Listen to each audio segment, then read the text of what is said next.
Hello and welcome once again to Time Elusive. So this is our lecture 2.3 of second chapter for class 11th, and this lecture will be on error analysis. Okay. So what is error analysis actually?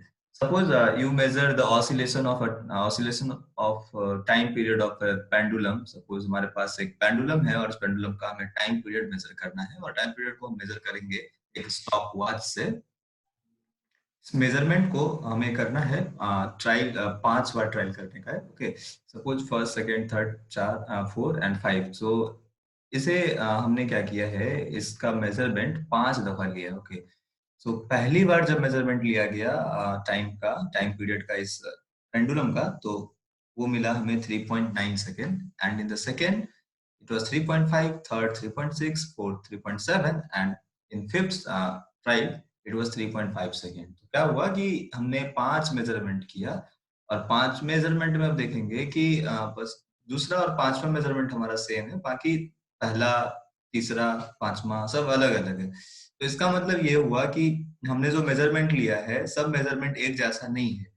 So now the point is कि हमें इसमें से कौन सा measurement, इस 5 measurements में से कौन सा मेजरमेंट को टाइम पीरियड एज्यूम करना है, कौन सा मेजरमेंट को टाइम पीरियड मानना है। तो इसके लिए हम क्या करते हैं, the best way to find out the time period for this is to find out the mean value of all the measured value. तो ये सब हमारा मेजर्ड वैल्यू है और इसका हम क्या करेंगे, इसका निकालेंगे मीन वैल्यू। और मीन वैल्यू निकालने के लिए हम क्या करते हैं, जितना भी ये आपका मेजरमेंट है सारे मेजरमेंट को ऐड कर दो, सारे मेजरमेंट को ऐड कर दो और जितना नंबर ऑफ मेजरमेंट है उससे डिवाइड कर दो। So this is the mean value of the measurement. So mean value क्या होता है, the average of all the readings given in a experiment divided by the number of readings. Okay. So हमारा इस यहाँ पे major करके ये आएगा 3.64, एंड 3.64 को राउंड करके हम लिख सकते हैं 3.6 इस एडिशन के according. Okay, now what does absolute error mean. अब देखो ये तो हमारा ओवरऑल इसमें हमारा हुआ ये 3.6 सेकेंड का actual time हुआ, time period हुआ। okay, so 3.6 second is the time period, that is the mean time period। अब देखो ये 3.6 से डिफरेंट है, ये डिफरेंट है, ये डिफरेंट है, तो इसका मतलब ये हुआ कि 3.6 से ये वैरी कर रहा है, तो इसमें कुछ डिफरेंस आएगा, that is the error in this particular term. ये जो डिफरेंस मिलेगा वो इस टर्म में एरर होगा, दूसरे टर्म में भी डिफरेंस मिलेगा, तीसरे में, सब में कुछ ना कुछ डिफरेंस मिलेगा। वही जो डिफरेंस होगा वो हर एक पर्टिकुलर टर्म का या एब्सोल्यूट टर्म का एरर होगा, उसे हम कहते हैं एब्सोल्यूट एरर। तो एब्सोल्यूट एरर का मतलब क्या है कि किसी भी टर्म का जिसका आपको एब्सोल्यूट एरर निकालना है, तो उस टर्म को सब्सट्रैक्ट कर दो मीन वैल्यू से। तो सपोज मीन वैल्यू हमारा कितना है, 3.6 है, तो 3.6 को हम क्या करेंगे, उस पर्टिकुलर टर्म से सब्सट्रैक्ट कर देंगे। तो पहला टर्म हमारा 3.9 है, तो 3.6 माइनस 3.9 अगर करेंगे, और याद रखना करना है हमें सब्सट्रैक्शन वो मॉड के अंदर में, तो इसका नेट वैल्यू जो होगा वो हमें हमेशा पॉजिटिव रखने का है। तो ये 3.0 -0.3 होगा, but we have to take it positive, इसलिए हम इसे लिखेंगे 0.3। सिमिलरली 3.6 में से 3.5 घटाएंगे तो 0.1 होगा, एंड सो ऑन। ये सब तो इस तरीके से हम क्या निकाल सकते हैं, we can find out the absolute error.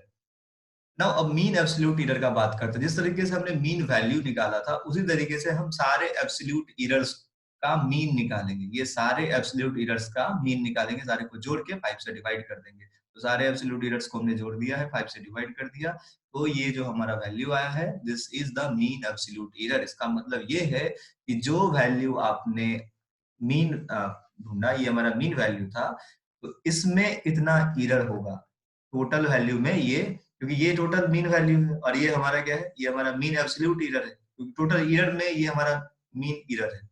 So we can report the result, जो भी हमारा टाइम पीरियड आएगा, इस टाइम पीरियड को हम कैसे रिप्रेजेंट कर सकते हैं। तो 3.6 तो हुआ, बट इसमें एरर है, तो प्लस माइनस 0 पॉइंट जो हमारा ये mean value mean absolute error आया है 0.1, इस तरीके से हम इसे रिप्रेजेंट कर सकते हैं। इसका मतलब ये हुआ कि 3.6 में 0.1 एरर है, यानी इतना ऊपर या नीचे हो सकता है। तो किसी भी एक्सपेरिमेंटल रिजल्ट को रिप्रेजेंट करने का जो वे होता है वो होता है कि आप result equal to best estimate या फिर जो आपका मीन वैल्यू है वो प्लस माइनस टोटल एरर जो आता है आप वो लिखे। तो सिमिलरली उसी तरीके से हम टाइम पीरियड को 3.6 प्लस माइनस 0.1 सेकेंड लिख सकते हैं। Okay, so this is how we can represent the overall experimental value. Now relative error का बात करते हैं। रिलेटिव एरर क्या होता है? देखो, रिलेटिव एरर होता है absolute error, mean absolute error जो आपका निकल के आया वो divided by mean value. Mean absolute error, ध्यान से समझिएगा, मीन एब्सोल्यूट एरर जो हमने निकाला है वो डिवाइडेड बाय मीन वैल्यू। तो ये अगर हम देखें इस जो हमने एक्सपेरिमेंट अभी किया रिसेंटली, उसमें हमारा मीन एब्सोल्यूट एरर जो है वो 0.1 है and divided by the mean value. Mean value क्या निकला है? 3.6। इसको डिवाइड करोगे तो निकल के आएगा 0.277। नाउ इसको हमें पॉइंट के बाद दो सिग्निफिकेंट फिगर्स में इसको ये करके रखना है। तो यहाँ पे देखें, अगर आप 0.0277 को राउंड करोगे तो ये आपको निकल के आएगा 0.0028 second. Okay, so this is the actually ये हमारा रिलेटिव एरर है। इतना रिलेटिव एरर हो। रिलेटिव एरर का मतलब ये है कि जैसे आप कोई भी चीज का कैलकुलेट करते हो ना, कि एक पर्टिकुलर चीज का रिलेशन निकालते हो दूसरे चीज के साथ, तो वो निकल के आता है। जैसे सिमिलर, आप सिमिलर एक एग्जांपल के थ्रू समझे। सपोज मान लो कि someone got 25 marks out of 30 number. Okay, so relative marks कितना होगा? यहाँ पे कह सकते हो 25/30। तो this is what the relative score, relative marks. तो यहाँ पे रिलेटिव टाइम हमने निकाला। इस तरीके से रिलेटिव एरर भी हम निकाल सकते हैं। रिलेटिव एरर का मतलब है कि जो एरर आया है, मेन एरर, वो टोटल वैल्यू कितना है वो। Okay, so this is relative error. Now what is the percentage error? Percentage error कुछ नहीं होता, कितना एरर, जितना एरर, जो भी एरर आपका है वो एरर मीन वैल्यू का कितना परसेंट है। तो delta x by x multiplied 100, this is the simple as percentage. तो ये क्या है? ये है रिलेटिव एरर। तो इसका मतलब है रिलेटिव एरर को अगर 100 से मल्टीप्लाई कर दे तो हमारा परसेंटेज एरर मिल जाएगा। ओके, सो रिलेटिव एरर हमारा है 0.028, इसको 100 से मल्टीप्लाई करेंगे तो 2.8% का परसेंटेज एरर है। तो किसी भी एरर में, किसी भी कैलकुलेशन में हम एरर कैलकुलेट कर सकते हैं इस तरीके से। तो अभी जो हमने टाइम पीरियड कैलकुलेट किया है, इसमें 2.8% का एरर निकला है। Okay, so we can write it as well कि 3.6 सेकेंड प्लस माइनस 2.8%, हम ऐसा इसे लिख सकते हैं। ओके, या हम ऐसा भी लिख सकते थे 3.6 सेकेंड प्लस माइनस 0.1 सेकेंड। ये बस ये बता रहा है कि 0.1 सेकेंड जो है इसका 2.8% है। तो एरर कितना निकला आपको? 2.8%। ओके, सिमिलरली अब बात करते हैं एक नेक्स्ट टॉपिक, ये जो लिस्ट काउंट होता है। कि कभी भी आप कोई मेजरमेंट जब करते हो, जो आपका मेजरिंग इंस्ट्रूमेंट होता है, हर एक इंस्ट्रूमेंट का अपना एक लिस्ट काउंट होता है। लिस्ट काउंट से छोटा आप मेजर नहीं कर सकते किसी भी इंस्ट्रूमेंट में। सपोज इस पेन का अगर मेजर हमें करना है स्केल से, तो आप देखें एक एंड को आप एक साथ रखेंगे, ये फिक्स होगा, और दूसरे एंड को मेजर करेंगे वो कहाँ पे है। आप इसको जूम करके अगर देखेंगे तो आप देखेंगे कि ये जो हमारा इसका टिप है वो 4.7 और 4.8 के बीच में कहीं आ रहा है। तो आप इसे ना 4.7 कह सकते हैं ना पूरा 4.8 कह सकते हैं। तो यहाँ पे जो एरर होगा हमारा, वो एरर 0.1 सेंटीमीटर का एरर होगा। मतलब जो लिस्ट काउंट होगा ना, वही एरर रह जाएगा इसमें। ओके, सो यहाँ पे हम कह सकते हैं length of pen is likely to be 4.7 plus minus 0.1 centimetre. तो कभी भी किसी भी चीज का अगर लिस्ट काउंट है आपको, जैसे मान लो अगर एक वेइंग स्केल है, वहां पे आप मेजर करते हो, तो उसका लिस्ट काउंट अगर 1 केजी है, तो सपोज मान लो अगर किसी का वजन 56 केजी आपको दिख रहा है, तो 56 प्लस माइनस 1 करके आप लिख सकते हो उसे, क्योंकि वो लिस्ट काउंट एरर जो उसमें ऑलमोस्ट होता है। ठीक है, सो this is what least count error means.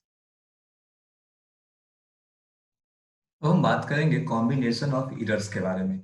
जैसे डिफरेंट मैथमेटिकल ऑपरेशंस करते हो आप, एडिशन, सब्सट्रैक्शन, मल्टीप्लिकेशन या डिवीजन। तो इसमें क्या होता है, जो भी जो रॉ मटेरियल, जो रॉ कंटेंट होता है जिससे आप ऐड या मल्टीप्लाई या सब्सट्रैक्ट करते हो, उसका इंडिविजुअल एरर जो होता है वो भी साथ में मल्टीप्लाई या ऐड या सब्सट्रैक्ट होता है, जो आपका रिजल्ट होता है उसमें।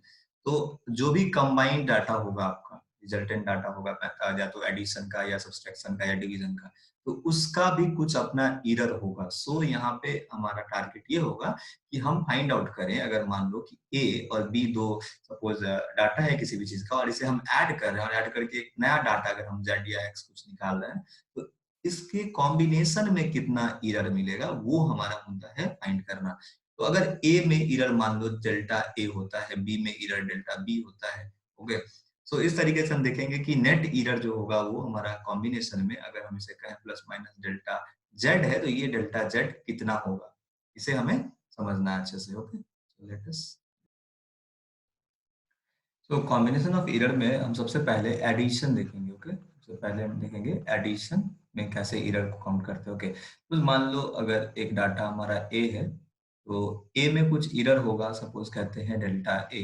ओके, और एक दूसरा डाटा है हमारे पास बी, तो इसमें एरर होगा डेल्टा बी, और इन दोनों को जोड़ के ऐड करके, इन दोनों को ऐड करके जो हम करेंगे तो ये हमारा एडिशन हो जाएगा ए प्लस बी, तो इसे हम नाम दे देते हैं सपोज जेड। ओके, अब हमें फाइंड करना है कि जब हम इन दोनों को जोड़ेंगे तो जेड में एरर कितना होगा। सपोज जेड में एरर हम कहते हैं डेल्टा जेड है। So now we can write it, अगर हम z is equal to a plus b लिखते हैं तो z को हम क्या लिख सकते हैं, z plus minus delta z, क्योंकि एरर के साथ लिखेंगे, is equal to a plus minus delta a plus b plus minus delta b। अब इसे क्या करना है, थोड़ा सॉल्व कर देना है। और जब इसे सॉल्व करोगे तो a plus minus delta a plus b plus minus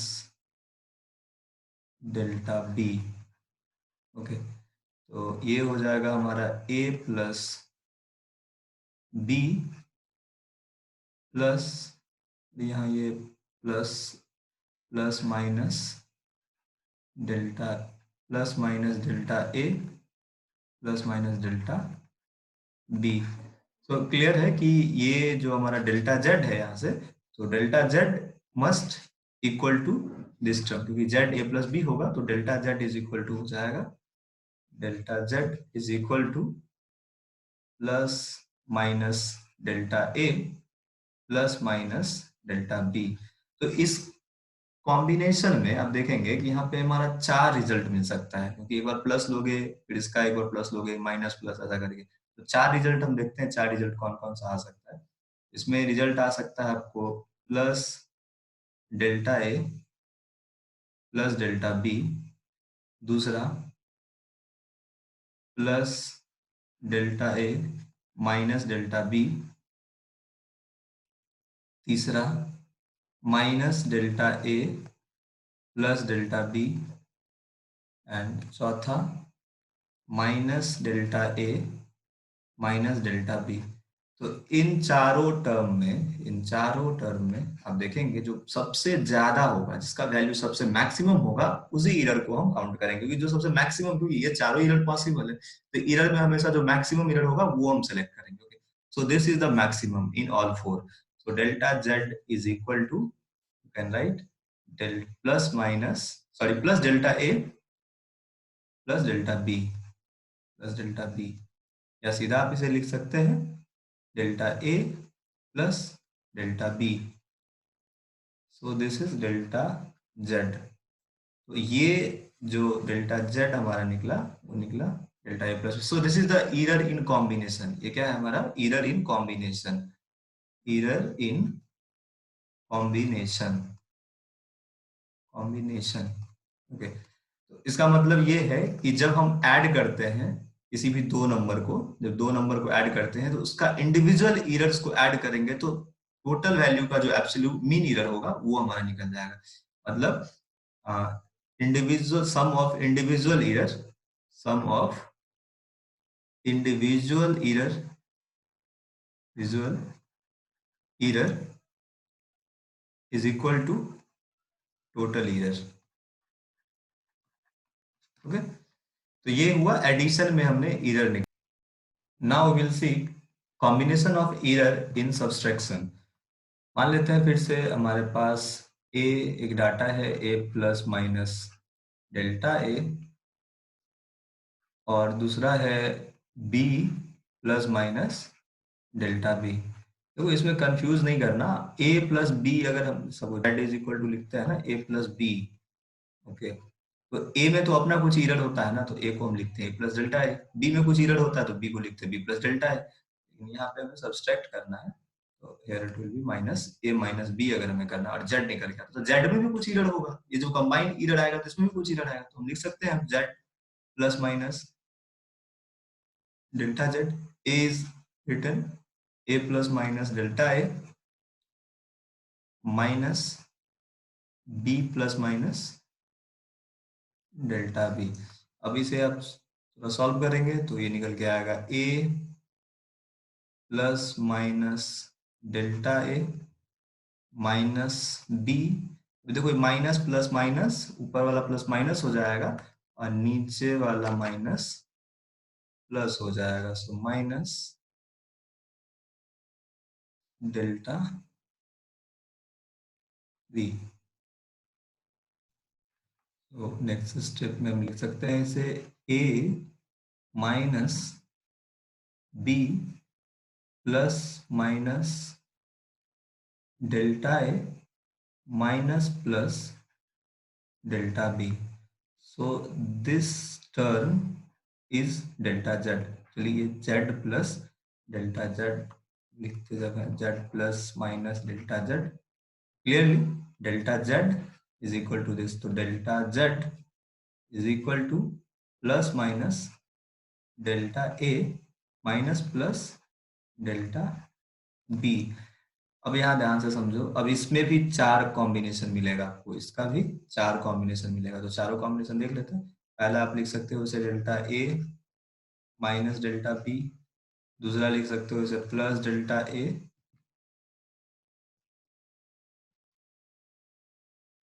plus delta a plus delta b. Next आप लिख सकते हैं next combination minus delta a minus delta b and finally plus minus delta a plus delta B.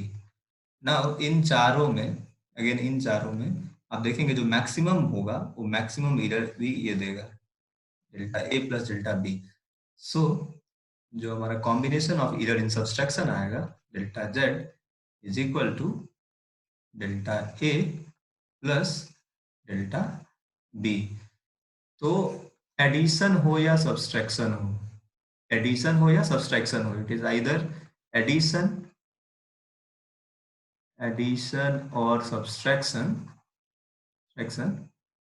total error is always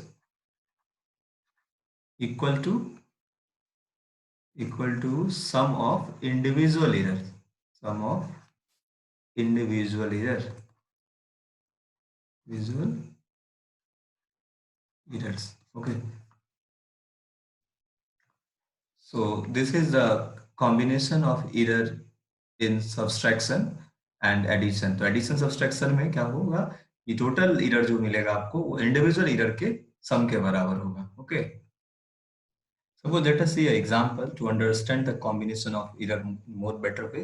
Suppose हमारे पास दो resistance है R1 and R2. So R1 is 100 ohm with error 5 ohm, plus minus 5 लिखा हमने. R2 क्या है 200 ohm है, इसमें error plus minus 3 ohm है. So now it is connected in series. Suppose ये दोनों resistance को हमने क्या किया है, series में connect कर दिया है R1 और R2 को. तो R equivalent आपको निकालना है और इसमें निकालना है कि इसका absolute error क्या होगा R equivalent का. ओके, और रिलेटिव error भी निकालना है हमें, देखते हैं कैसे निकालेंगे. तो R equivalent क्या हो जाएगा आपको, आप दोनों को जोड़ोगे R1 प्लस R2 कर दोगे डायरेक्टली. क्लियर है. अगर इसका आपको निकालने का है कि डेल्टा आर क्यू क्या होगा, आर इक्विवेलेंट में एरर कितना आएगा, तो हमने पढ़ा है कि एडिशन हो या सब्सट्रैक्शन हो, इसका जो अपना इंडिविजुअल एरर होता है उसको सीधा हम ऐड कर देते हैं. क्लियरली इंडिविजुअल एरर इसमें कितना है, अब लिख सकते हो ऐसा delta R one plus delta R two. तो इसका individual error delta R one की जगह आप क्या लिखोगे 5 ओम और इसमें क्या लिखोगे 3 ohm. So net error is equal to 8 ohm. So delta r equivalent is equal to 8 ohm. अगर यहाँ बात करें रिलेटिव एरर निकालने का, रिलेटिव एरर निकालने का बात अगर हो तो रिलेटिव एरर के लिए हम क्या करते हैं, delta r equivalent by r equivalent. Okay, so ये हो जाएगा 8 ओम डिवाइडेड बाय 300 ओम. 300 क्यों, क्योंकि जब दोनों को जोड़ोगे आप नेट जोड़ोगे तो R1 प्लस R2 जो आएगा आपको 100 प्लस 200 क्या हो जाएगा 100 प्लस 200 हो जाएगा हमारा 300 ओम. तो इसको इसको पूरा रिजल्ट को हम कैसे लिख सकते हैं, कॉम्बिनेशन आर इक्विवेलेंट को कैसे लिख सकते हैं, इसे लिख सकते हैं 300 plus minus 8 ohm. So 8 ohm is the error in R equivalent and 3 ohm is the equivalent resistance. Okay.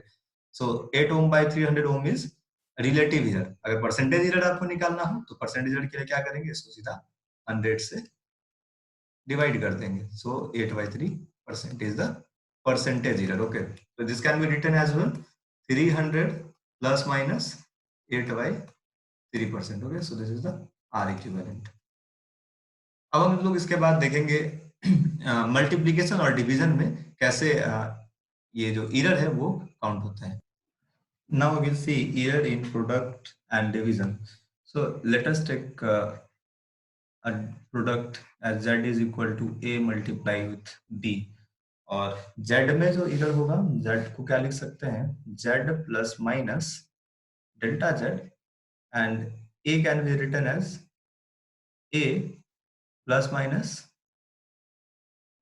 Delta a multiply b plus minus delta b. Okay, तो अब इसे क्या करना है, हमें मल्टीप्लाई कर देने का है. ओके, चलो मल्टीप्लाई करते हैं. a से पहले इसको मल्टीप्लाई करेंगे तो it will be a into b and plus minus a delta b. Now plus minus b delta a. Okay, then plus minus delta a multiply delta b. Okay, so this is z plus minus delta z. Now what we will do, divide both side. We will divide both side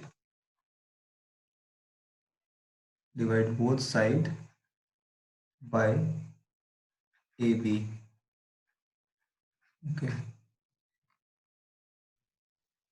both side by A B. नहीं, both side नहीं, आप right side करो A B से, right side A B से कर दो, और left side करेंगे हम जेड से. क्योंकि दोनों सेम है तो हम डिवाइड कर सकते हैं. इस साइड हम इसे जेड से डिवाइड कर सकते हैं और इस साइड हम इसे ए बी से डिवाइड कर सकते हैं. वो आप देखेंगे क्यों, क्योंकि इधर ए बी कॉमन है सब में और इसमें जेड कॉमन है इस तरफ, तो इसलिए हमने क्या किया, जेड से इसको डिवाइड किया है और इसको ए बी से डिवाइड किया. क्योंकि दोनों कैंसिल आउट हो जाएगा, दोनों Z is equal to A B, A into B है, तो that's why we can do this. अब देखो, इसको जेड से मल्टीप्लाई डिवाइड करोगे तो ये हो जाएगा 1 plus minus this is delta Z upon Z. So now A B फिर से cancel, plus 1 plus minus you can write it, ये a और a कैंसिल कर देगा इसको, आपके पास बचेगा delta b upon b. Similarly यहाँ से b भी कैंसिल हो जाएगा, तो बचेगा आपके पास plus minus delta a upon a, again plus minus delta a by a into delta b by b. आप लिख सकते हैं इसे. देखो ये 1 और ये 1 कैंसिल हो जाएगा, एंड क्योंकि delta a by a and delta b by b, तो डेल्टा a काफी छोटा होगा क्योंकि ये एब्सोल्यूट एरर है इन सब का. ठीक है, और डेल्टा a बाय a अगर करो, रिलेटिव एरर जो है ये तो काफी छोटा होगा. So are very small, are very small. तो अगर इसका प्रोडक्ट हम करें एडिशन सब्सट्रैक्शन में तो चलो ठीक है, मैनेजेबल होगा, बट प्रोडक्ट अगर करेंगे हम, इसका product of delta a by a and delta b by b, ये तो और भी ज्यादा छोटा होगा, will be much smaller. So they can be ignored. इसे हम क्या कर सकते हैं, इग्नोर कर सकते हैं. तो ये वाला टर्म जो है, ये टर्म हमारा इग्नोर्ड हो जाएगा. तो आपके पास बचेगा delta Z upon Z, but we will left with delta Z upon Z is equal to delta A upon A plus, चलो प्लस माइनस भी अगर आप लिखते हो, plus minus delta B by B. Again जब इसके कॉम्बिनेशन में देखोगे तो आपके कॉम्बिनेशन में मिलके आएगा delta A by A plus delta B by B will be maximum. तो इसके लिए अलग अलग कॉम्बिनेशन आप 4 करके देख सकते हो. तो डेल्टा ए बाई ए और plus delta B by D B will be the maximum. So delta Z upon Z is equal to delta A by A plus delta B by B. So this is the absolute relative error. तो याद रखिएगा, जब हम multiplication या division करते हैं तो जो हमारा एरर निकल के आता है, so this error is absolute relative error, तो एब्सोल्यूट रिलेटिव एरर जो होगा हमारा, इसका ये जो प्रोडक्ट का एब्सोल्यूट एरर रिलेटिव एरर होगा, ये क्या है, ये हमारा product of products absolute error, absolute relative error is equal to sum of individual relative errors.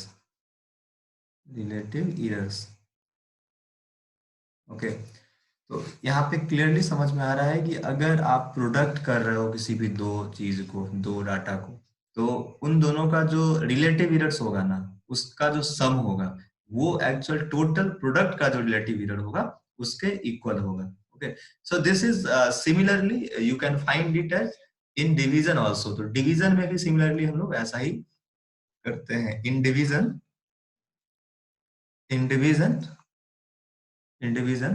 same rule will be applicable. Okay, so चाहे अब एडिशन हो, it is either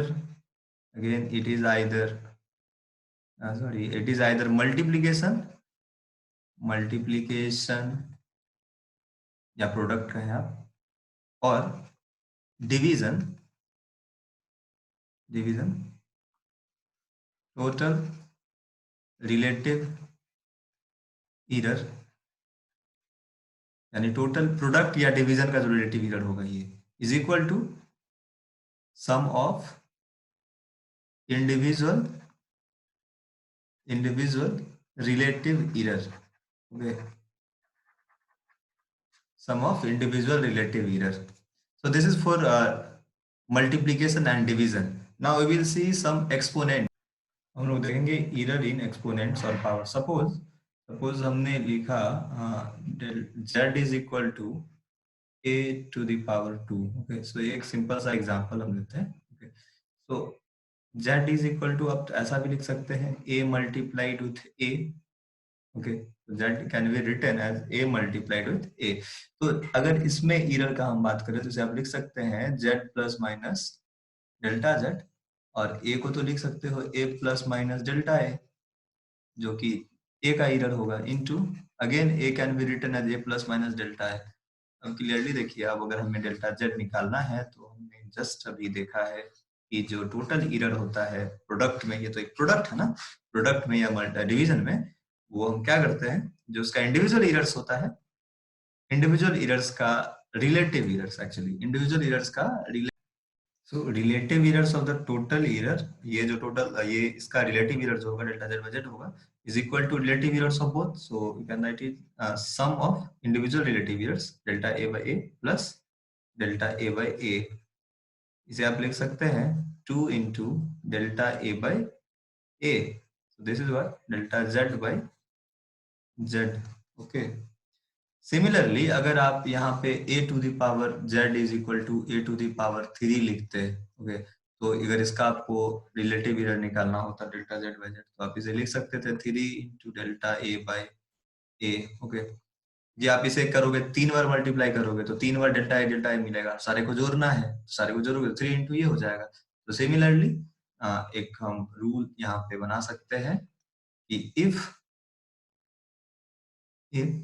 z is equal to suppose a to the power n, और आपको निकालना है relative error है, z is equal to आप लिख सकते हो n multiplied delta a by a. So this is in individual exponent. अब बात करते हैं अगर इससे ज्यादा एक्सपोनेंट हो तो क्या करेंगे. Suppose let us take a example के लिए देखते हैं. हमारे पास एक नंबर है z इज इक्वल टू, हमने लिखा है a to the power x, b to the power y and c to the power m. Okay, now if we have to find out relative error in z, so delta z is by z. तो जिस तरीके से एक में कहते हैं ये भी क्या है, सब मल्टीप्लीकेशन ही है ना, ये मल्टीप्लीकेशन है या ये दोनों मल्टीप्लीकेशन, ये डिवीजन है, तो डिवीजन में भी वही काम करते हैं जो मल्टीप्लीकेशन में करते हैं, रिलेटिव एरर को सीधा ऐड कर सकते हैं. तो इसका जो रिलेटिव एरर होगा डेल्टा ए का, इसे आप लिख सकते हो x into delta A by A, x into delta A by A, plus इसका जो रिलेटिव एरर होगा वो आप लिख सकते हो y into delta B by B, plus इसका जो रिलेटिव एरर होगा m into delta c by c.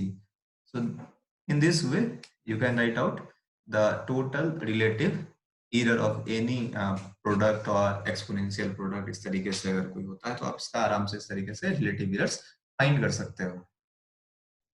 तो कुछ इलस्ट्रेशंस के जरिए हम कोशिश करते हैं समझने का कि जो भी हमने पढ़ा है प्रोडक्ट में और डिवीजन में और एक्सपोनेंट्स में जो एरर निकालना होता है, इससे शायद और भी बेहतर तरीके से कंसेप्ट क्लियर हो सके।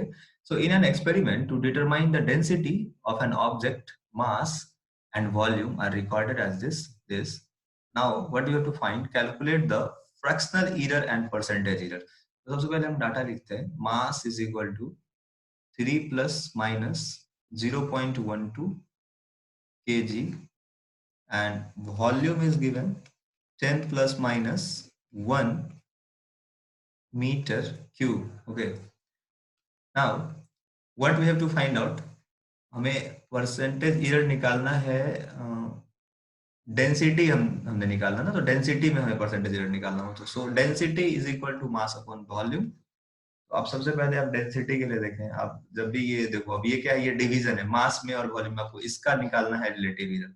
आपको क्या निकालना है, आपको निकालना है delta rho by row. Okay, तो यहां से आप देखें ये दोनों डिवीजन में है, तो क्लियरली डिवीजन में हो और मल्टीप्लीकेशन में हो, हमने देखा है कि रिलेटिव एरर जो होता है प्रोडक्ट का या उस डिवीजन या मल्टीप्लीकेशन का, इंडिविजुअल कंपोनेंट्स का अपना सम होता है रिलेटिव एरर्स का। So delta m by m plus delta v by v, you can write it as well.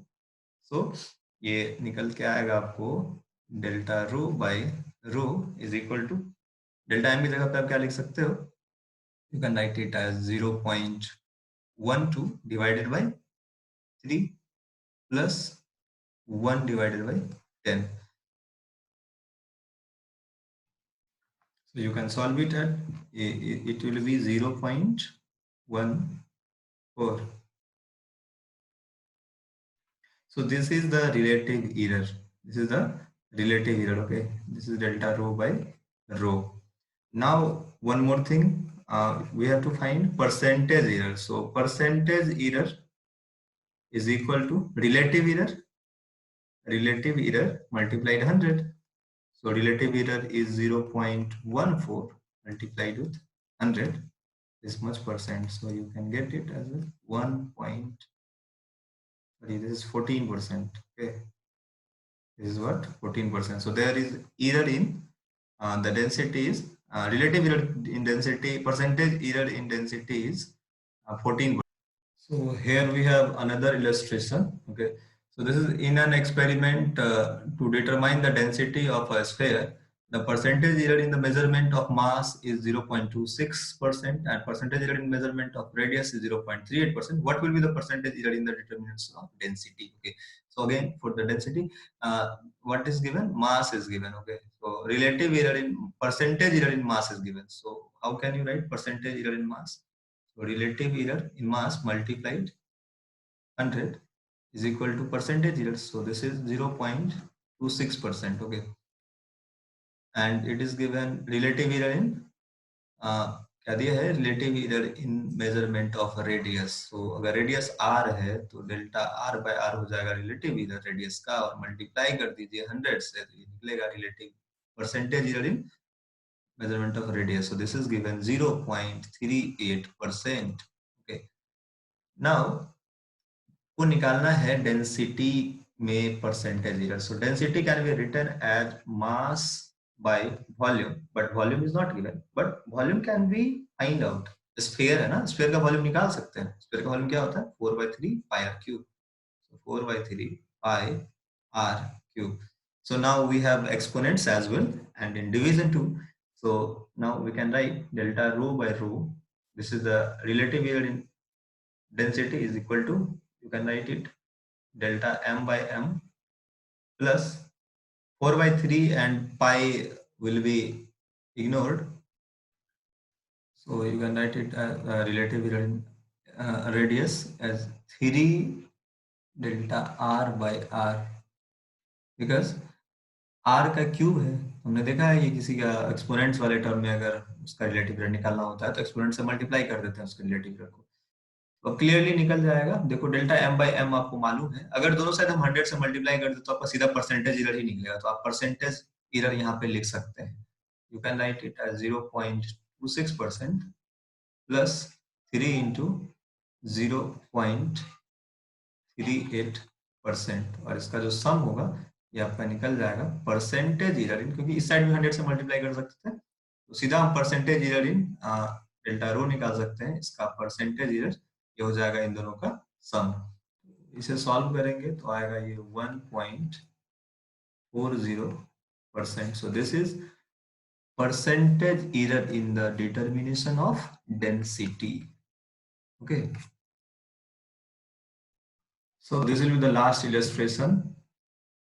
तो इसको समझेंगे और उसके बाद फिर हम आगे बढ़ेंगे। Okay, so now what is given that एक फिजिकल क्वांटिटी कोई W है, इसका हमें फॉर्मूला मालूम है, ये दिया है फॉर्मूला, और आपको निकालना है परसेंटेज, इसका परसेंटेज एरर्स मालूम है सारे क्वांटिटी का, A का, B का, C का, D का, 1%, 3%, 3%, 4%। Okay, so what is given percentage error in A, percentage error in A, delta A by A into 100 is equal to 1%, delta B by B into 100 is given 3%, delta C by C into 100 is given 3%, delta D by D into 100 is given 4%. Okay, now formula is W is equal to A to the power 4, B to the power 3, C to the power 1 by 2 and root D. So you can write it D, root D को आप लिख सकते हो D का power 1 by 2. Okay, now हमें निकालना है percentage in W. So delta W by W into 100 करोगे, दोनों साइड 100 होगा, तो लिखते हैं, चलो 100 नहीं भी लिखेगा, परसेंटेज लिख दो चलेगा फिर भी। चलो तो अब इसका रिलेटिव इरर निकालते हैं, परसेंटेज रिलेटिव इरर, ये क्या हो जाएगा 4 delta A by A into 100 plus 3 delta B by B into 100 plus 1 by 2 delta C by C into 100 and plus, sorry ये 1 बाय 3 है, ये C का power 1 by 3। Okay, this is 1 by 3 and finally 1 by 2 delta D by D into 100। अब क्या करेंगे, यहाँ पे देखो ये हमें मालूम है, ये मालूम है, ये मालूम है, ये मालूम है, बस सिंपल एडिशन, सबसे एडिशन रह जाएगा। तो चलो 4 into 1%, okay, plus 3 into 3%, okay, 1 plus 1 by 3 into 3% plus 1 by 2 into 4%। अब इसको सॉल्व कर दें और आ जाएगा आपका टोटल परसेंटेज हो जाएगा 4% प्लस 9% प्लस 1% प्लस 2%, इसको सॉल्व करेंगे तो 10, 12, 16। Total error in W, percentage error in W is 16%. So this is all about total we have done illustrations. इससे आपको समझ में आया होगा पूरा कॉम्बिनेशन ऑफ इरर्स कैसे निकालते हैं हम डिवीजन में, मल्टीप्लिकेशन में या एक्सपोनेंशियल फॉर्म में हो तो, ठीक है। तो अब ये estimation, this is the last topic for this chapter. चलिए पूरे चैप्टर का ये हमारा लास्ट टॉपिक होगा। So what does estimation mean? Basically, this is a rough calculation to find an approximate value of something that is useful for some purpose. जब कोई बहुत ही बड़ा क्वांटिटीज होता है और उसमें हमको निकालना होता है एक रफ एस्टिमेशन, ये कैलकुलेशन की हमें यूजफुल पर्पस के लिए उसका ये कर सके। जैसे आप एग्जाम्पल के तो समझे, सपोज देखो आपके सामने बहुत सारा बड़ा बड़ा बिल्डिंग दिखा रहा है, एकदम skyscrapers buildings are there, and अगर आपको कहा जाए कि एस्टिमेट करो कि इसमें कितने नंबर्स ऑफ फ्लैट्स हैं, total flats in Dubai city, एक जगह का या एक लोकेलिटी का नहीं, पूरा सिटी का आपको निकालना है कि इसमें कितना फ्लैट होगा, तो देयर सम, ऐसा आप एग्जैक्ट कैलकुलेट नहीं कर सकते हो, तो यहाँ पे आपको रफली कैलकुलेट करना पड़ेगा। तो यही देखेंगे हम एस्टिमेट कैसे करते हैं। ओके, सपोज अगर कहा जाए कि ये जो डैम दिख रहा है आपको, इस डैम में निकालना है कि पानी कितना है, पानी का वॉल्यूम बताओ। इस डैम में पानी का वॉल्यूम ऐसा तो है नहीं कि 100 लीटर, 200 लीटर, 400, 500 लीटर ऐसा होगा, it will be much large. So जैसे ऑर्डर ऑफ मैग्नीट्यूड्स कैसे हम इसे बनाते हैं, जैसे मान लो कि कोई भी अप्रोक्सीमेट साइज अगर किसी भी चीज का दिया है पावर में, तो इसे हम क्या कहते हैं, ऑर्डर ऑफ मैग्नीट्यूड कहते हैं। सो लेट अस सी कैसे हम इसे अप्रोक्सीमेशन कैसे करते हैं, किसी भी चीज का एस्टिमेशन कैसे करते हैं। जैसे सपोज एग्जांपल के तौर पे हमने लिया mass of electron. Mass of electron क्या 9.1 into 10 to the power minus 31 KG. Okay,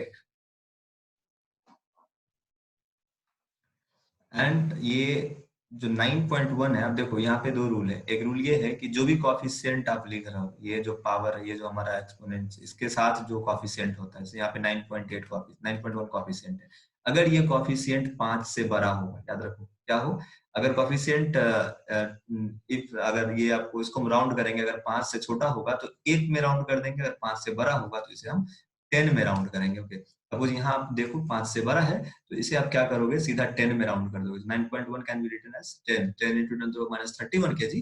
तो इसको हम लिख सकते हैं सीधा, ये पावर यहाँ पे कम हो जाएगा, तो 10 to the minus 30 kg is the estimated mass of electron. Okay, similarly अगर ऑब्जर्वेबल यूनिवर्स का मास हम देखें, तो ये होता है 1.59 into 10 to the power 53। तो ये 1.59 ऐसा, इसको अगर एस्टिमेट करना हो तो हम क्या करेंगे, अब देखो ये क्या है, एक के आसपास, 5 से छोटा है, ये जो आपका कॉफिशिएंट है, ये क्या है, 5 से छोटा है, तो आप क्या करेंगे, इसे 1 कर देंगे। याद रखना, 5 से अगर छोटा हो तो 1 कर देंगे, 5 से बड़ा हो तो 10 कर देंगे। ओके, तो this is a simple rule.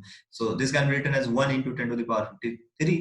इसे आप सीधा सीधा 53 KG, 10 to the power 53 KG कह सकते हो। So mass of the observable universe is 10 to the power 53 KG. So this is the last of chapter second, unit and measurement. We have learn lot of things, बहुत चीज हम लोगों ने सीखा। अब आप लोग का काम है कि इस चैप्टर का जाके क्वेश्चंस बनाइए, जहां से बनाना है, जो बुक से बनाना है, प्रेफरेबली एनसीईआरटी से बनाओ, एससी वर्मा से बनाओ, ठीक है, बट क्वेश्चन सॉल्व करो। इसके क्वेश्चंस काफी सारे एग्जाम्स में पूछे जाते हैं, कॉम्पिटिटिव एग्जाम्स में भी पूछे जाते हैं, और भी बोर्ड्स के एग्जाम में भी, अगर 11th का एग्जाम होगा आपको उसमें भी पूछा जाएगा। So it is very useful chapter, और आने वाले चैप्टर्स में भी काफी इसका काम करने वाला है। सो इसे इग्नोर ना करें और अच्छे से जाके क्वेश्चन को सॉल्व करें। So thanks for watching and God bless you all.